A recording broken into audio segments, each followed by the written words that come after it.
ভাগ্য বুঝি এমনই, কারো ক্ষেত্রে সুপ্রাসন্ন, আবার কারো ক্ষেত্রে সম্পূর্ণ বিপরীত। তাই তো একই যুদ্ধে শহীদ হয়ে কেউ নিচ্ছেন মুক্তির স্বাদ, আবার কেউ কেউ ভোগ করছেন মৃত্যুর যন্ত্রণা, যাদের একজন মাধ্যমিকের শিক্ষার্থী আলামিন। বেশ কয়েকদিন বৈষম্য বিরোধী ছাত্র আন্দোলনে গত ৩ জুলাই ভাগ্য একদমই সঙ্গে ছিল না আলামিনের। আন্দোলনে যোগ দেন মেরুল বাড্ডায়। খুব একটা বড় জমায়েত না, অল্প কিছু শিক্ষার্থী আর সাধারণ মানুষ। কিন্তু বিপরীতে দাঁড়িয়ে থাকা পুলিশ হঠাৎই যে গুলি করবে বুঝতে পারেনি বিন্দুমাত্র। গলির ভিতর থেকে টিয়ারশেল মারতেছিল।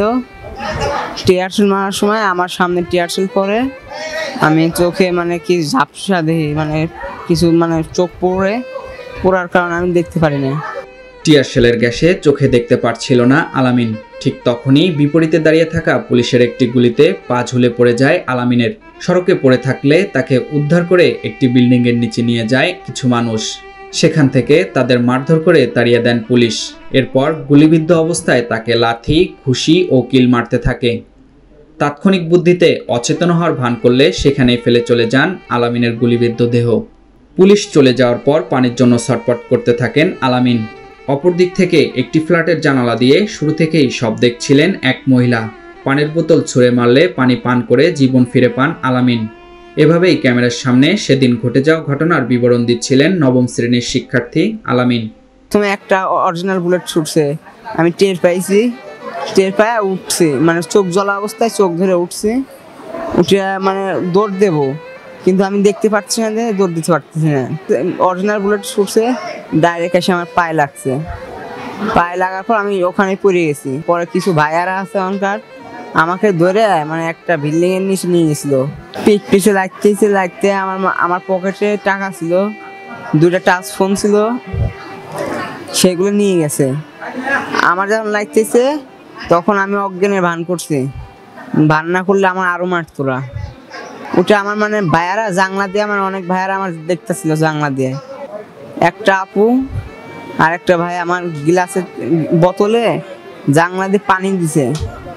পানি খাওয়ার পর একটা আপু আমার উন্না চেঙা দিতেছে জানলা দিয়ে। তারপর আমার গায়ে যে গেঞ্জি ছিল, ওই গেঞ্জি খুলে আমি যেন গুলি লাগছে অনেক বাঁধছে, আর ওই যে উন্না দিছে ওই উন্নাটা দিয়ে বাঁধছি। পরে ওখান থেকে আমার রিক্সায় করে হাসপাতালে নিয়ে যাওয়ার সময় আমার জ্ঞান ছিল না, আমার 3বার জ্ঞান হারাইছে।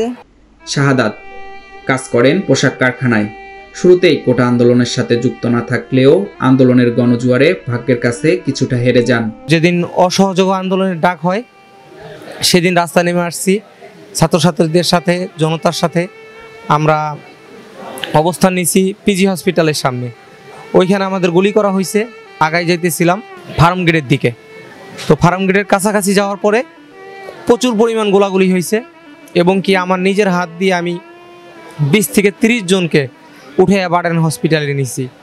বিকেল 5:30টার দিকে আমার 3-4টা রাবার বুলেট আগে লাগছে, পরবর্তীতে যেমন আমার একটা গুলি লাগে। গুলি লাগার পর আমি পড়ে যাই। তবে গুলিবিদ্ধ হওয়া যাদের একটি পা, একটি হাত কেটে ফেলা হয়েছে, তাদের বেশিরভাগ নিম্নবিত্ত পরিবারের। উন্নত চিকিৎসা আর মেডিসিনের টাকা জোগাড় করতে হিমশিম খেতে হচ্ছে সেই পরিবারগুলোর। ওর শরীরের অবস্থা খুব ভালো না, ডাক্তারের কোনো এখনো নিশ্চয়তা দেয় নাই। এখন কি হবে উপর আল্লাহর হাতে। বড় লোক না, আমরা গরিব মানুষ, বুঝছেন। আমার স্বামী সিএনজি চালায় ভাড়ায়, চিকিৎসার টাকা জোগাড় করার মতন ক্ষমতা আমার স্বামীর নাই। কারণ আমার স্বামীর যে উপার্জন আয়, আমরা কোনো রকম, আমার এক ছেলে এক মেয়ে নিয়ে কোনো রকমে এদের পড়াশোনা করায় ডাল ভাত খায় আমরা দিন নেই। স্বপ্ন ছিল ছেলে ইঞ্জিনিয়ার হয়ে দেশের গণ্ডি পেরিয়ে বিদেশ থেকে ডিগ্রি অর্জন করবে, কিন্তু সেই আদরের সন্তানের এক পা কেটে ফেলার যন্ত্রণা দেখতে হচ্ছে নিজের চোখেই। সন্তানের এমন কষ্ট দেখে কেঁদে বুক ভাসাচ্ছেন গর্ভধারিণী মা। আমার খুব স্বপ্ন ছিল যে এখনো পর্যন্ত আমার ছেলে অনেক রাত্রে, গভীর রাত্রে উঠে আমার পাজা করে ধরে বলে, আম্মা আমার স্বপ্ন ভেঙে গেছে। ওর খুব ইচ্ছা ছিল যে এখান থেকে ডিপ্লোমা কমপ্লিট করে ও ITS দেবে। দেওয়ার পরে ও হলো একটু বাইরে বিএসসিটা করার ছিল যে আম্মু আমি একটু বাইরে যে বিএসসি বাইরে যে বিএসসি কমপ্লিট করব। তো এখন বলে কি এই পা নিয়ে আমি কিভাবে যাব। যখন বলে তখন আমি আর থাকতে পারি না।